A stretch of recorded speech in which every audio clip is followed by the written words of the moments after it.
예, 안녕하세요. 예, 만나서 반갑습니다. 우리가 살아가는 중생 세계를 사바세계라고 해요. 뭐라고 한다? 사바세계. 사바세계의 뜻이 뭐냐? 다 아시겠지만 따라해 보세요. 참아야만 살 수 있는 세계. 참아야만 살 수 있는 세계라는 뜻이에요. 사바세계. 동감하시죠? 예. 막말로 안 참으면 어떡할 거예요? 네? 그러니까 이제 참아야만 살 수 있는 세계. 너무나 괴롭고 고통스럽고 그렇지만 또한 참아야만 살 수 있는 세계가 이 세계다. 그래서 부처님이 말씀하셨어요. 태어나는 게 괴롭다. 태어나는 것 자체가 이미 괴로움이래요. 우리 딱 눈으로 보면 알잖아요. 아기가 응애하고 태어날 때 웃어요, 울어요? 울잖아요. 태어날 때 즐거우면 방긋방긋 웃어야 되는데 마치 막 병원이 다 무너질 정도로 응애 하면서 울면서 태어나잖아요. 그러니까 태어나는 게 이미 괴로움이에요.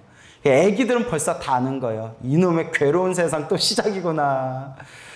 태어나는 게 괴롭고 태어나면 이제 뭐예요? 나이가 들고 늙어가는 게 괴롭잖아요.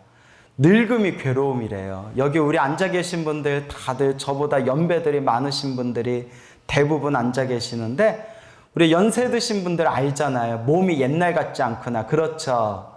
그러니까 막 안 아프던 관절도 아프고 옛날에 그렇게 막 소화도 라면도 막 4-5개씩 그 자리에서 끓여 먹었는데도 지금 라면에 밥 하나만 말아 먹어도 막 소화도 안 되고 저도 우울해요. 저도 예전에 라면 2개 면 먹고 밥 말아 먹었거든요. 지금은 저도 나이가 들어서 라면 2개만 먹든가 밥을 먹으려면 라면 하나에다 밥 말아 먹어야 돼요. 그래서 우울해요. 몸이 옛날 같지 않구나. 남 얘기 같지 않죠, 여러분? 이제 늙는 게 이제 괴로움이다. 그래서 제가 전국에 막 법문을 다니잖아요. 전국에 여기저기 법문 다니고 강의 다니고 일주일에 6일은 법문 다니는 것 같아요. 일주일에 6일은. 그리고 정말 바쁠 때는 일주일에서 7일은 매일매일 이제 법문을 다니는 것 같아요. 그래서 이렇게 법문 다니다 보면 예전에는 한 4-5시간 자도 열차에서 좀 쪼각잠 자고 중간중간 조금 눈 붙이면 그래도 견딜만 했거든요. 지금은 7-8시간 밑으로 자면 몸이 부셔질 것 같아요. 남 얘기 같지 않죠?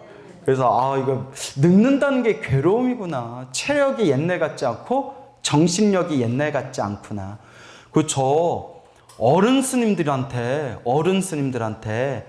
머리가 똑똑하다고 총명하다는 소리를 엄청 많이 들었거든요. 심지어 뭐라고 소문났냐면 광우 스님은 책 한 번 보면 책을 사진 찍듯이 기억을 한다 이런 소문이 될 정도로 뭐 그 정도는 아니지만 오죽하면 그런 소문이 될 정도로 제가 어른 스님들한테도 아이고 우리 광우는 머리도 똑똑하다냐 이게 칭찬도 많이 받으셨는데 요새 제가 미치고 팔짝 뛰겠어요. 사람 이름이 기억이 안 나요. 진짜. 있잖아. 걔 있잖아. 안경 쓰고, 얼굴 둥그렇고, 피부 하얀 애 있잖아. 광우스네? 나 말고. 왜 기억이 안 나지? 요새 이런 게 자꾸 늘어나요. 그래서 늙는 것은 무엇이다? 괴로움이구나.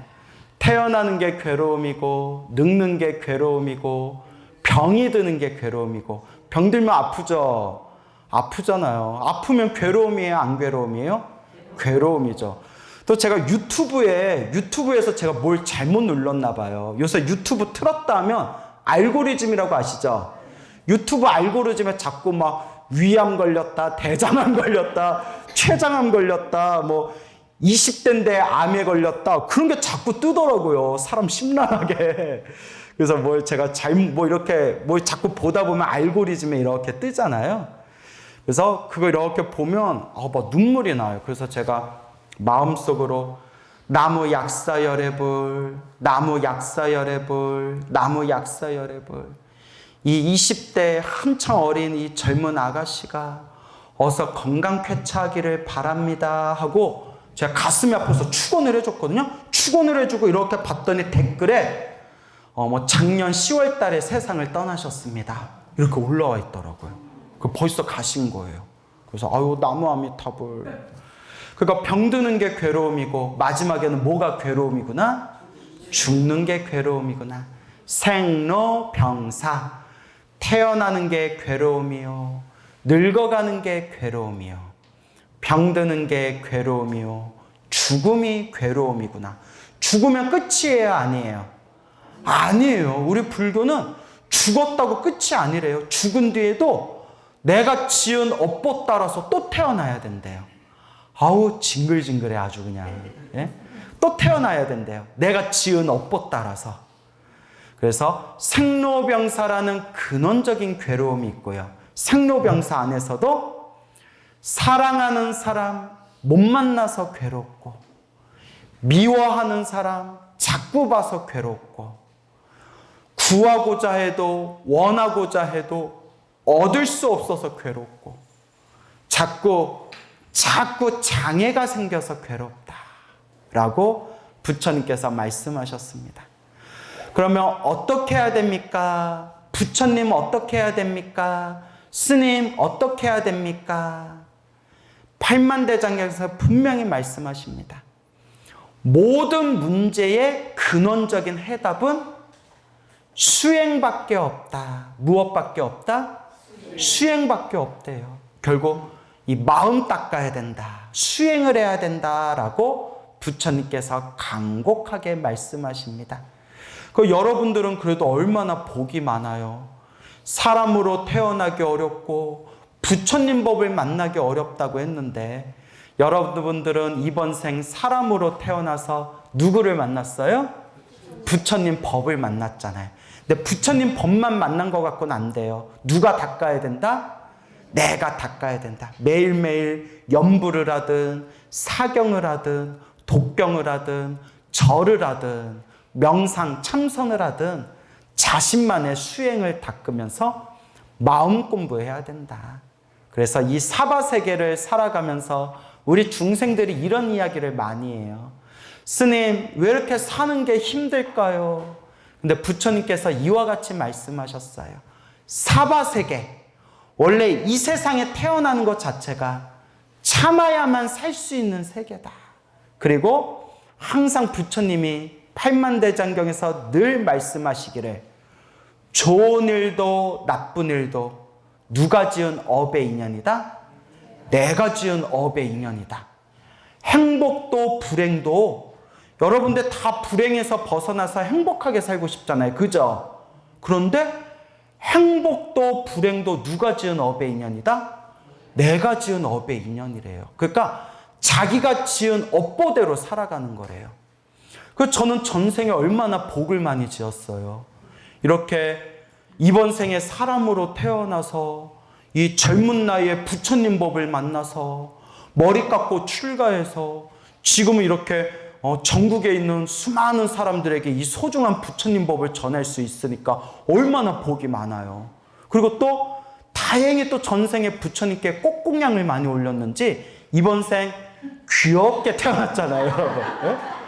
네? 귀엽게 태어났잖아요. 내 얘기 아니라 신도들 그래요. 어머 봐봐 귀엽다. 야 귀엽다. 막 이래요. 아닌가요? 네. 그러니까 기분 나쁠 때도 있어요.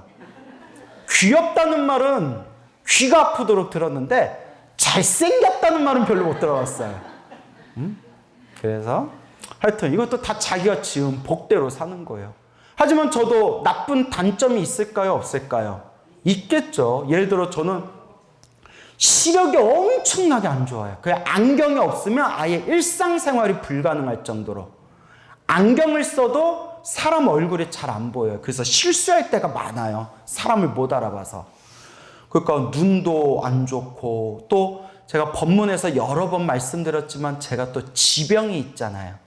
당다라당당 숭구리당당 당뇨가 있잖아요. 그러니까 항상 피곤해요. 아우 피곤. 근데 관리 잘하고 있으니까 너무 걱정 안 하셔도 돼요.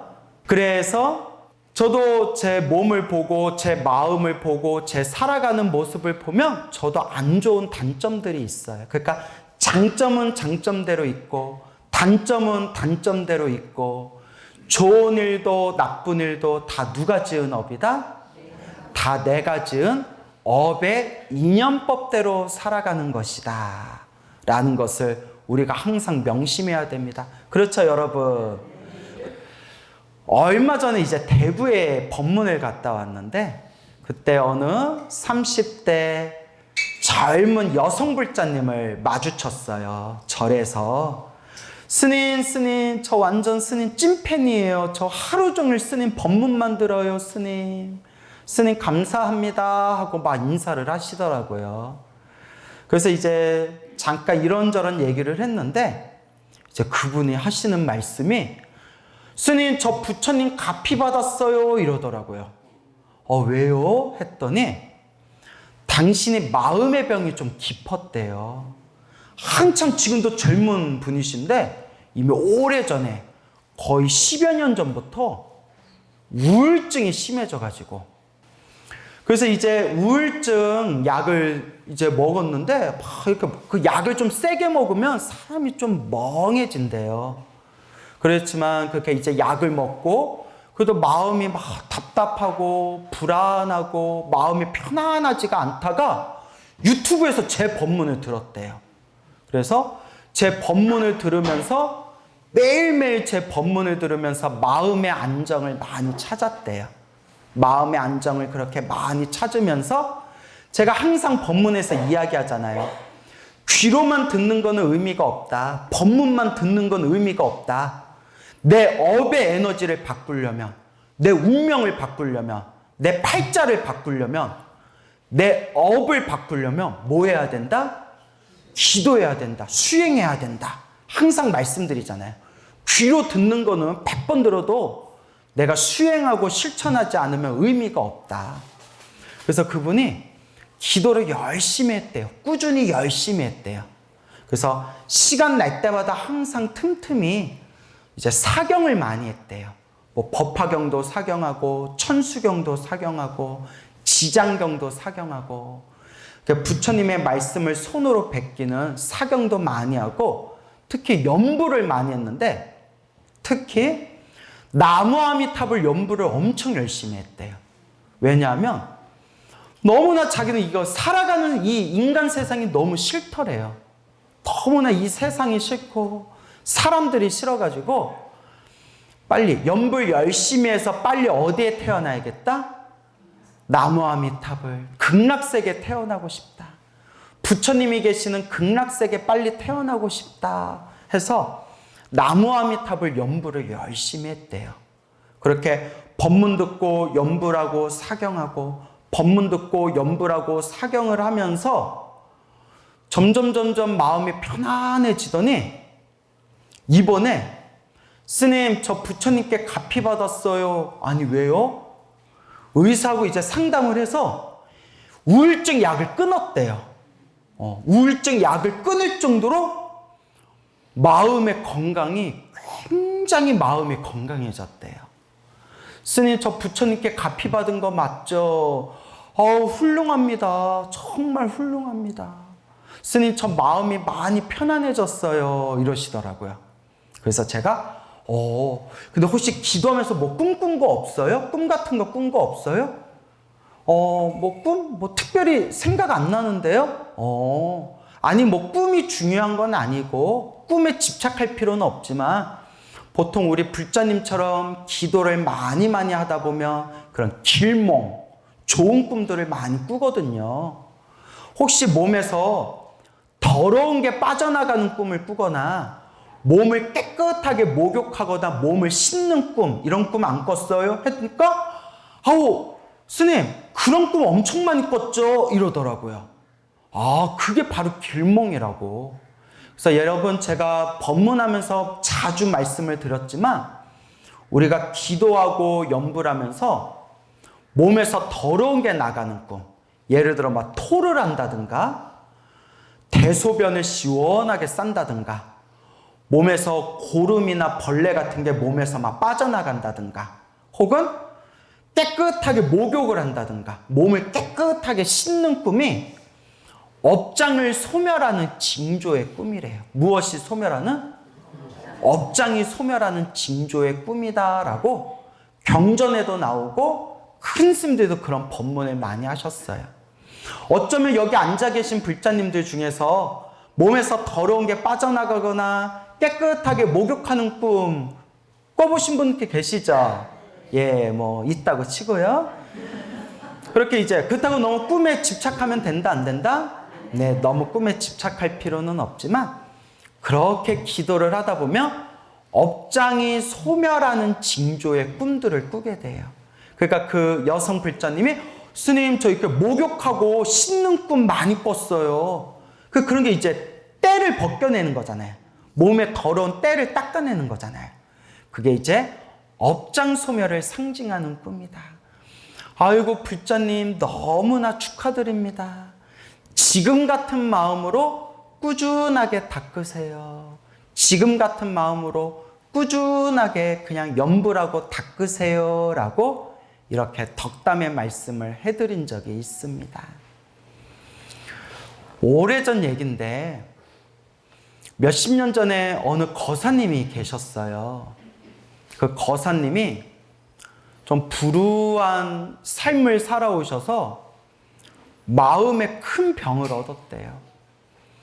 가난한 집에 태어나서 도시로 올라와 나름대로 열심히 살아간다고 열심히 누구보다도 노력하면서 살았는데 하는 일마다 일이 잘 안 풀리고 사기도 당하고 몸도 건강이 많이 무너지고 마음의 병도 없고 그래서 정말 그냥 죽어버리고 싶더래요. 너무나 죽어버리고 싶더래요. 너무나 힘들고 괴롭더래요. 그런데 여러분 이것도 성근이에요. 뭐라고? 성근. 착할선 뿌리 익은 부처님 법을 만나서 수행할 수 있는 것도 기도하고 염불할 수 있는 것도 뭐가 있어야 된다? 성근이 있어야 돼요. 소를 물가에 끌고 올 수는 있어도 물을 먹일 수는 없어요. 물을 먹고 안 먹고는 누구의 몫이에요? 소의 몫이에요. 그래가지고 우리가 아무리 기도해라, 수행해라, 기도해라 아무리 얘기해줘도 기도하고 수행하고 마음을 닦는 것은 결국 누구의 몫이다? 결국은 본인의 몫이에요. 여러분 이번 생에 사람으로 태어나 부처님 법을 만나서 내가 기도할 수 있고 마음을 닦을 수 있다는 것 자체가 무엇이 있다는 증거다? 성근, 착할선, 뿌리근. 착한 뿌리가 있어야 가능한 거예요. 그러니까 여러분들도 여기 오셔서 이렇게 부처님께 법당에서 절 3배라도 올리고 이 자리에 앉아서 부처님 가르친 공부할 수 있는 것도 여러분이 무엇이 있어서 그런 거예요? 성근이 있어서 그런 거예요. 착할선, 뿌리 익은 성근이 있어서 그런 거예요. 근데 한 번 오고 안 오는 사람은 뭐예요? 성근이 삐쩍 메마른 사람들이에요. 한 번 오고 안 오는 사람들은. 찔리죠, 여러분. 예, 대답도 안 하네. 자, 그래서 부처님 법을 만나서 수행할 수 있는 것도 뭐가 있어야 된다? 착할선, 뿌리 익은 성근이 있어야 됩니다. 근데 우리 불자님들 보면 절은 부지런히 다니는데 기도를 게을리하거나 법문 듣기를 게을리하는 불자님들이 계세요. 그런 분들이 성근의 힘이 약한 분들이에요. 뭐가 약한 분들? 성근의 힘이 약한 분들. 근데 스님, 저는 기도할 때가 제일 마음이 편안해요. 저는 부처님 가르친 공부할 때가, 법문 들을 때가 마음이 제일 행복해요 하는 분들은 정말 성근이 깊은 분들이에요. 여러분들은 성근이 약한 분들 같아요? 성근이 깊은 분들 같아요? 아닌 것 같은데. 자, 이제 웃자고 한 얘기고요. 예. 그래, 알았어요. 깊다고 칩시다. 예, 그래요. 자, 웃자고 한 얘기예요. 자, 그래서 그 거사님이 성근이 있었는지 착할선, 뿌리근 어느 스님을 만났는데 스님이 거사님, 지금 힘들고 괴로운 것도 다 자기가 지은 업의 인연입니다. 어떤 사람은 살아가면서 편안하게 행복하게 즐겁게 사는 사람도 있고, 어떤 사람은 인생을 살아가면서 힘들고 괴롭고 답답하게 사는 사람들이 있습니다. 행복하게 살아가냐, 좀 힘들고 괴롭게 살아가냐, 그것도 결국 누가 지은 업의 인연입니다. 내가 지은 업의 인연입니다. 그러니까 거사님이 스님한테 스님, 제가 어떻게 하면 되겠습니까?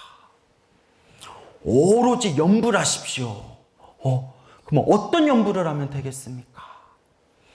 만약에 나무아미탑을 염불하시는 분이었으면 나무아미탑을 염불해라 가르쳤겠죠. 그렇죠? 지장기도 하던 스님이었으면 뭘 하라고 가르쳤을까요? 지장보살 불러라 했겠죠? 근데 그 스님은 관음기도 하시는 분이었나 봐요. 관세음보살을 간절하게 불러라. 관세음보살님을 자나깨나 간절하게 불러라. 그래서 그때부터 그 거사님이 관세음보살, 관세음보살, 항상 관세음보살을 염불했대요. 그러니까 관세음보살, 관세음보살, 관세음보살 염불했는데, 그래도 이 거사님이 성근이 있는 분이었나 봐요. 저도 수많은 사람들 만나고 상담을 해봤지만, 제가 간곡하게 기도해라, 기도해라, 기도하는 방법을 다 가르쳐줘도 몇 번 하다가 집어치우는 분들이 수도 없이 많아요. 처음에는 왜 저러나, 왜 저러나. 저 사람은 기도를 많이 해야 할 사람인데, 저 사람은 업보가 두꺼워가지고 이번 생에 많이 닦아야 되는데 왜 저러나, 왜 저러나 했는데, 이제는 저도 나이가 들었는지 이제는 이해가 돼요. 자, 이제 어떤 생각이 드느냐. 다 자기 업대로 살아간다. 뭐대로 살아간다? 다 자기 그냥 업대로 사는 거예요. 그러니까 기도 열심히 하고 부처님께 가피 받고 은혜 받는 것도 뭐가 있어야 돼요? 자기 성근이 있어야 돼요. 업보가 두껍고 업장이 두꺼우면 아무리 좋은 얘기를 해주고 아무리 기도해라, 기도해라 좋은 방법을 가르쳐줘도 된다, 안 된다? 안 돼요. 근데 한편으로 이런 생각을 해봐요. 제가 어리석은 중생들을 보면 얼마나 안타까워요. 어리석은 중생들 보면 아이고 안타까워라, 아이고 안타까워라 생각하는데, 그런데 또 부처님이 나를 바라보면 얼마나 안타까우실까. 무슨 말인지 알겠죠? 저는 어리석은 사람을 보면 안타깝지만 또 부처님 입장에서 나를 보면 얼마나 내가 또 안타까울까. 광우는 저렇게 말만 씨부리지 실제로 하는 건 없고, 아이고 광우야 이제 말 좀 그만하고 수행 좀 제대로 해라. 부처님이 저를 보면 얼마나 안타까우시겠어요. 그러니까 결국은 다 자기 업대로 사는 거예요. 어떻게? 업대로. 근데 그 거사님이 성근이 있었나 봐요. 염불을 하고 염불을 하고 염불을 하니까 마음이 편안해지더래요. 실제 여러분 마음이 답답하고 마음에 막 걱정근심이 올라올 때 하염없이 관세음보살 염주를 굴리면서 지장보살 염불하다 보면 마음이 편안해지는 거 느껴본 적이 있죠. 그 거사님이 염불을 하다 보니까 염주를 하나하나 굴리면서 염불을 하다 보니까 마음이 편안해지더래요. 그래서 어느 서양인이 있는데, 이 서양인이 인도 여행을 갔다가 사온 그 염주 있죠. 인도에서 염주를 사와가지고, 이 서양 백인 사람인데 항상 옴마니밤메움 항상 옴마니밤메움을 외우더래요. 근데 이제 티베트에서 배워서 티베트 발음으로 옴마니 뻔메훔 이렇게 티베트 발음으로. 우리는 옴마니 밤메훔 이러고, 산스크리트어로는 옴마니 빠드메훔 이러는데 계속 그걸 염주를 이렇게 굴리더래요. 그래서 누가 물어봤대요. 이제 서양 사람이 계속 염주를 굴리고 있으니까, 어머 불자신가 봐요, 불교 신자가 봐요 하니까 그 백인이 하는 얘기가 저 불자 아닙니다. 불교 신자 아닙니다. 이러더래요. 아니, 염주 굴려놓고 불교 신자 아니란 것도 희한하죠?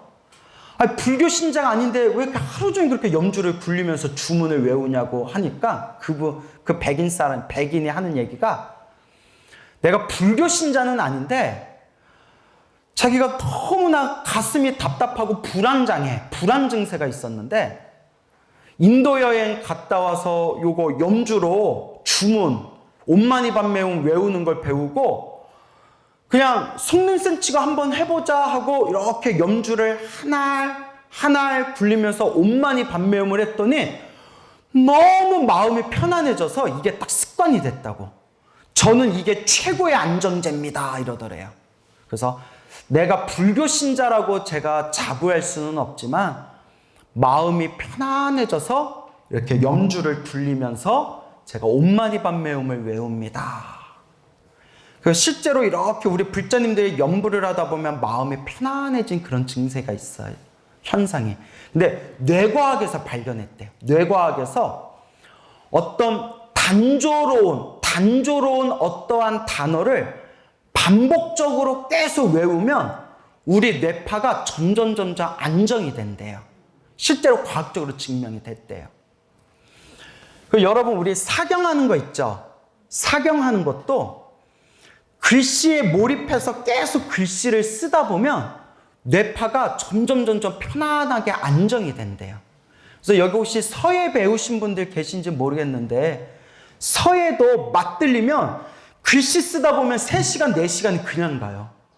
3시간, 4시간 그냥 못 쓰라고 해보세요. 못 써요, 지루해서. 근데 마음을 딱 집중해서 하얀 화선지에 부드러운 그 붓으로 자꾸 이렇게 글자를 쓰다 보면 마음이 편안해지고 몰입이 되면서 3, 4시간이 금방 지나는데 그게 뇌과학에서도 증명이 됐대요.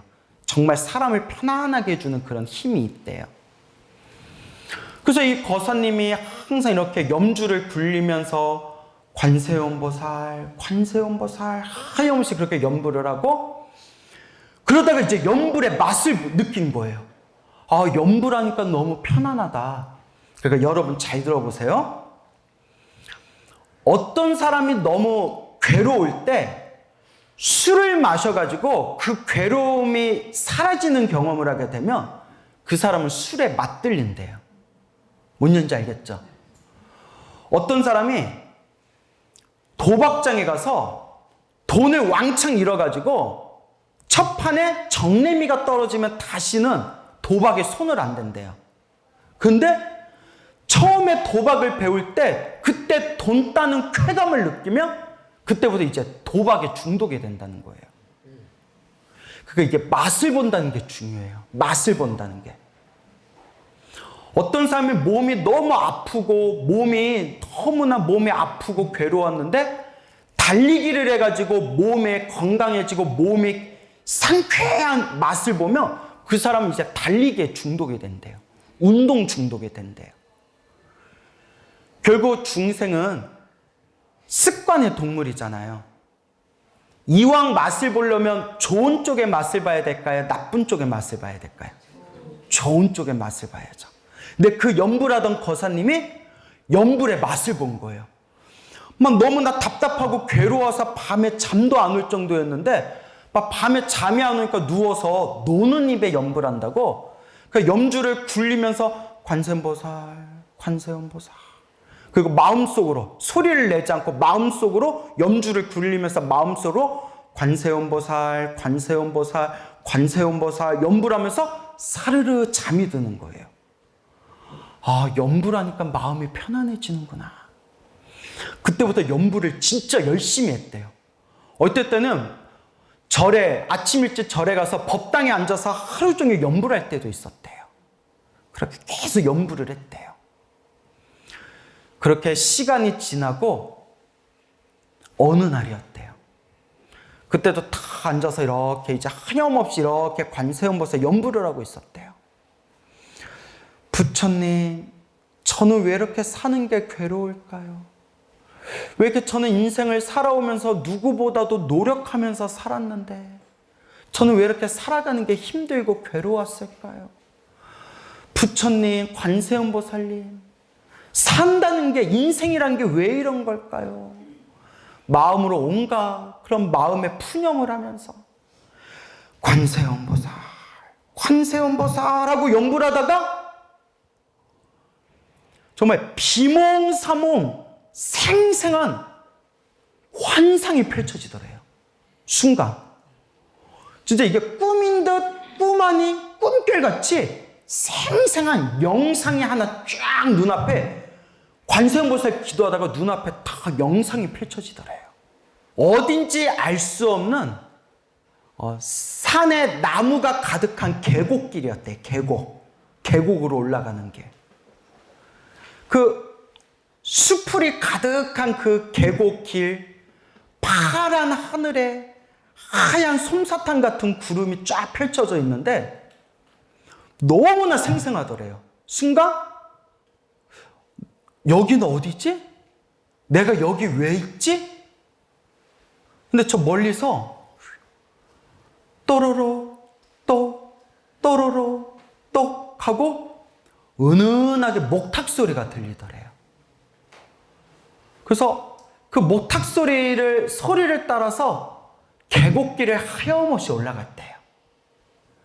길을 오르는데 딱 눈앞에 작은 암자가 보이더래요. 암자. 그 암자에서 또로로 똑 하고 은은하게 연불소리와 목탁소리가 들리더래요. 그래서 마치 무언가에 홀린 듯이 자기가 그 암자 문을 열고 다 들어갔는데 정말 작은 법당, 사람이 한 몇 명 들어가지도 못할 것 같은 작은 법당에 부처님, 부처님이 앉아 계시고 불상 앞에 어느 빡빡 삭발한 머리를 깎은 스님이 또르륵 똑 목탁을 두드리면서 연불을 하고 기도를 하고 있더래요. 근데 그 기도 소리가 너무 편안하고 너무나 듣기가 좋아서 그 스님의 기도를 방해하고 싶지 않아서 법당 밖에 마당에서 그 기도하는 스님의 뒷모습을 바라보면서 자기가 이렇게 합장을 하고 그렇게 법당에 앉아 계신 부처님을 하염없이 바라봤대요. 그러다가 시간이 얼마나 지났는지 모르겠지만 또로록 똑 하면서 연불소리가 딱 끊겼대요. 순간 그 암자가 너무나 고요한 침묵 속에 싹 휩싸였는데 자기가 거사님이 이제 기도가 끝났나 보다. 여기가 도대체 어딘지 여쭤봐야 되겠다 하고 스님한테 이렇게 법당에 앉아있는 스님한테 이렇게 말을 걸려고 하는 순간에 기도를 마친 스님이 뒤를 딱 쳐다보면서 자기 얼굴을 딱 쳐다보는데 그 자리에서 자기가 주저앉을 뻔했대요. 자기를 딱 쳐다본 그 스님의 얼굴이 자기 얼굴이더래요.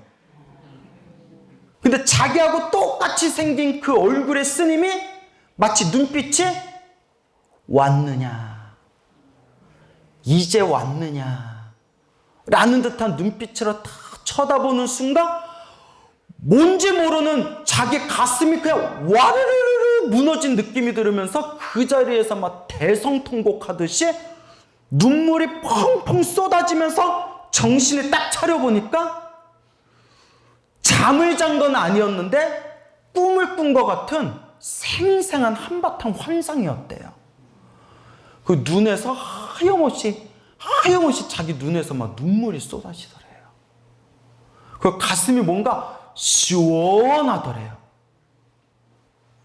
그리고 그 꿈인 듯 꿈 아닌 꿈결 같은 그 환상을 딱 본 그 순간에 그날 이후로 자기를 그렇게 괴롭히던 마음의 병이 싹 사라졌대요.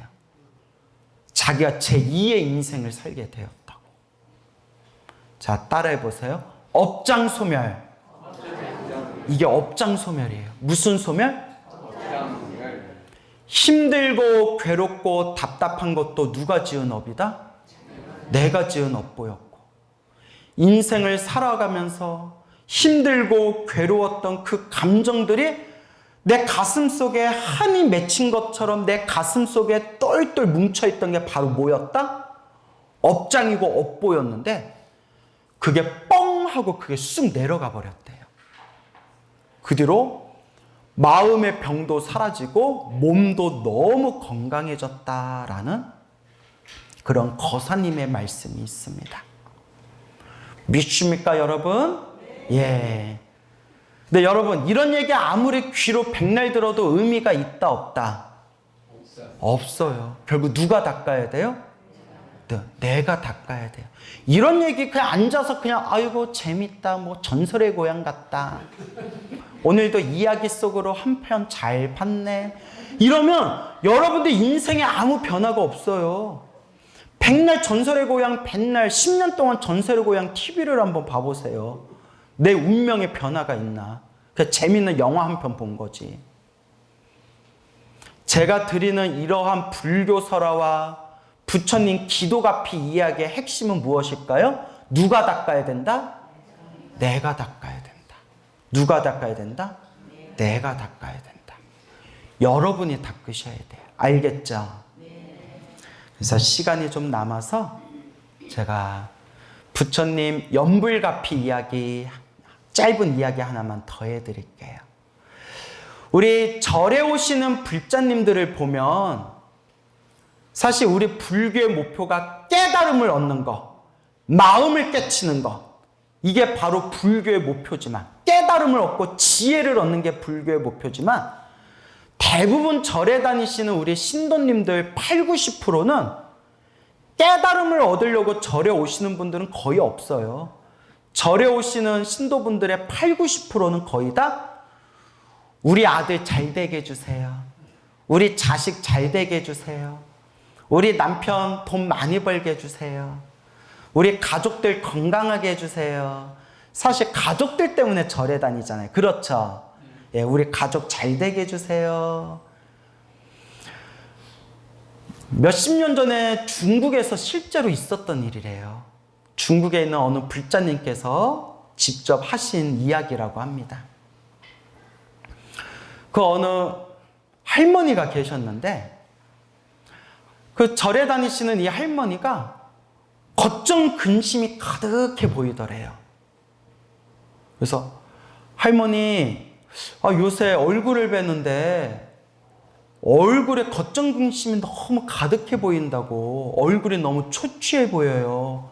왜 무슨 일이 있어요? 했더니 그 할머니 하신 말씀이, 내가 젊었을 때부터 내가 잠을 자면 꿈을 잘 안 꾸는데, 그런데 내가 잘 안 꾸는 꿈이지만 꿈을 꿨다 하면 나는 꿈자리가 잘 맞는다고. 그런 분들 계시죠? 예, 또 아마 여기 앉아 계신 분들 중에 도 계실 수 있어요.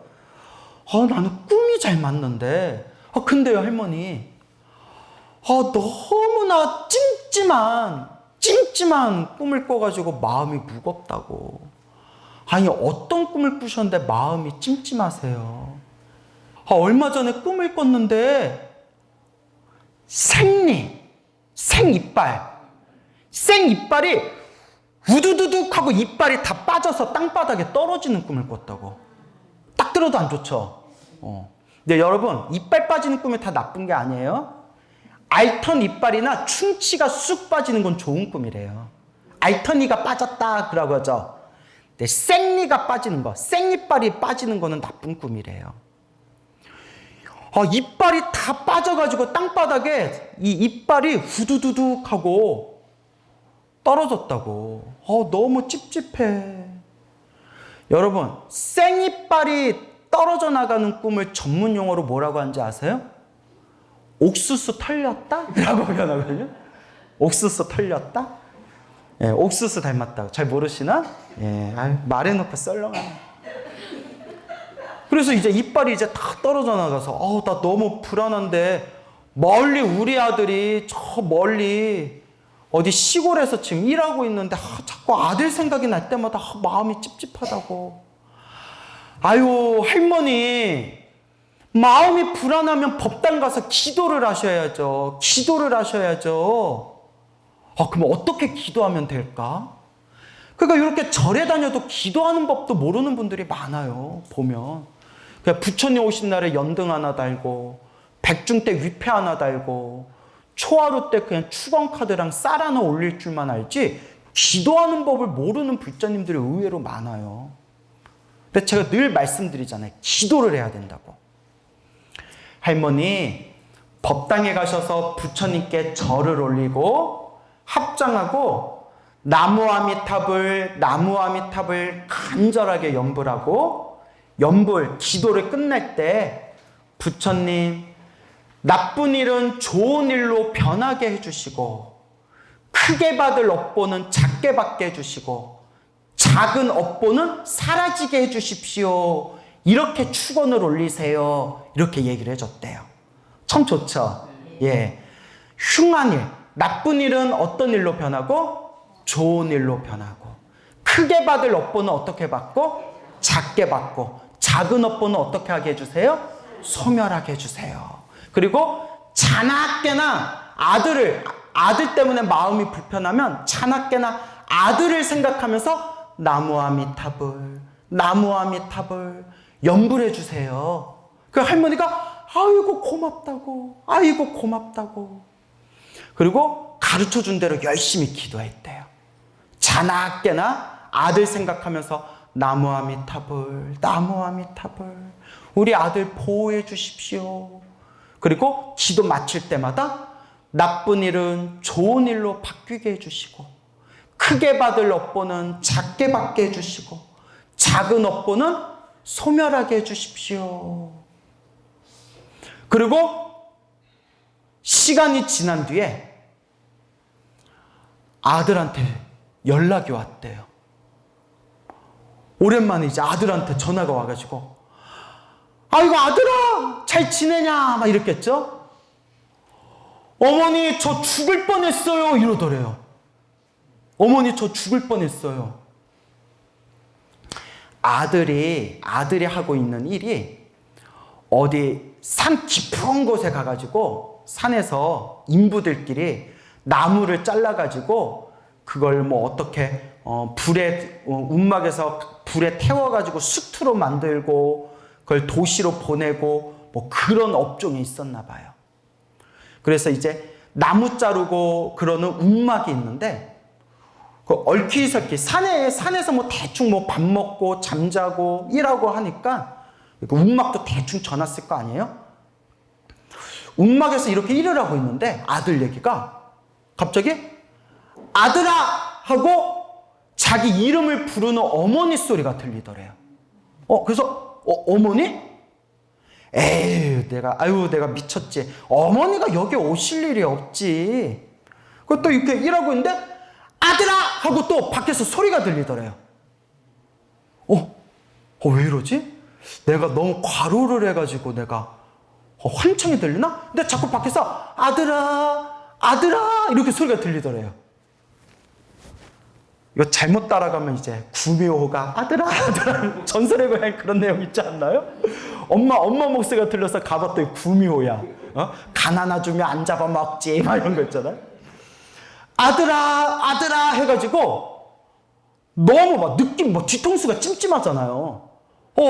왜 이러지? 어머니 그래서 아들아 부르는 소리로 그냥 이렇게 가봤대요. 그래서 아들이 몇십 발자국 밖으로 나가서 자꾸 어디서 내가 자꾸 소리가 들리는 거야 하는 순간 뒤에서 와르르르 소리가 들리더래요. 뭐가 무너졌을까요? 움막이 무너졌대요. 순간 아들이 온몸에 소름이 쫙 끼치면서 그냥 그 움막에서 일하고 있었으면 어쩔 뻔했다? 자기가 그냥 목숨을 잃었을 뻔했다는 거예요. 그 순간 뭔지는 모르겠지만 어머니가 나를 살리셨다. 어머니 목소리 듣느라고 어머니 목소리 찾으러 움막 밖으로 나왔는데 어머니가 나를 살리셨다라는 생각이 딱 들어가지고 이제 밑으로 마을로 내려가서 어머니한테 전화를 했던 거예요. 어머니 저 죽을 뻔했어요, 어머니 하면서 그 이야기를 하는데 어머니가 그 이야기를 듣는 순간 자기도 모르게 나무 아미타불, 부처님 감사합니다. 부처님이 우리 아들 살려주셨습니다. 그러니까 그 할머니가 꿈자리가 맞았던 거예요, 틀렸던 거예요? 맞긴 맞았던 거예요. 그 생리발이 그냥 다 땅바닥에 막 다 떨어져 나간 게 아마 자식이 큰 화를 당한다. 그거 꿈자리, 그거 용하다. 그거 살아계시면 나 한번 찾아뵙고 싶다. 자, 앞으로 어떻게 될 것 같아요? 그런데 대부분의 중생들은 자기 운명을 알아도 바꾼다, 못 바꾼다? 못 바꿔요. 그러니까 평생 점 보러 다니고 유명한 무당들 찾으러 다녔던 분이 직접 한 얘기가 있어요. 정말 용한 사람들 많이 만나봤지만 알아도 못 바꾸더라. 알아도 당하더래요. 다음 달에 안 좋은 일이 생길 거예요. 그 다음 달에 안 좋은 생긴다는 걸 알고 있어도 어떤 일이 어떻게 생기는지 모른다는 거예요. 아이고, 그때 무당이 했던 얘기인가 보다. 막 이렇게. 그래서 대부분의 중생들은 자기 업을 못 바꾼다는 거예요. 알아도 못 바꾼다. 그렇지만 좋은 일도 나쁜 일도 누가 지은 거라고 했어요? 내가 지은 거고. 좋은 일도 나쁜 일도 내가 지은 업보라면 그 업보를 바꾸는 것도 누가 바꾸는 거다? 내가 바꾸는 거다. 그러면 그 업보를 바꾸는 가장 좋은 방법이 무엇일까요? 부처님께 염불하고 기도하고 공덕을 쌓고 내 마음을 닦아라. 그래서 늘 큰 스님들이 말씀하시죠. 불교는 내 업을 바꾸는 종교입니다. 내 운명을, 내 팔자를 바꾸는 종교가 바로 불교입니다. 아시겠죠, 여러분? 네, 여러분 꼭 명심하세요. 제가 마지막에 항상 법문 마지막에 늘 드리는 이야기지만 절에 열심히 다니고 기도를 많이 해도 나쁜 일이 생긴다, 안 생긴다? 생긴다. 제가 늘 말씀드리죠. 여러분, 부처님께 기도했다고 좋은 일만 생기면 이 세상에 있는 70억 인구가 다 불교 신자 됐어요. 근데 그렇지가 않잖아요. 기도를 열심히 해도 나쁜 일이 생기기는 생기더라. 하지만 꼭 명심해라. 분명히 부처님이 말씀하셨지만 기도하고 염불하고 공덕을 닦고 수행을 했는데도 나쁜 일이 생기는 것은 내가 크게 받아야 할 업보를 어떻게 받는 것이다? 크게 받을 업보를 작게 갖고 있는 과정이다. 전생에 지었던 큰 빚을 지금 작게 갚고 있는 과정이다. 그러니까 여러분, 내 업장을 소멸하고 내 운명을 바꾸고 싶은 분들은 꾸준히 기도하고 마음을 닦되 좋은 일이 생기든 나쁜 일이 생기든 거기에 휩쓸리지 말고 기도를 했는데도 기도를 열심히 했는데도 나쁜 일이 생긴다면 내가 크게 받을 업보를 작게 업장 소멸하고 있는 과정이구나 생각하면서 여러분 꾸준히 염불하시고 기도하시고 마음을 잘 닦으시기 바랍니다. 성불하세요.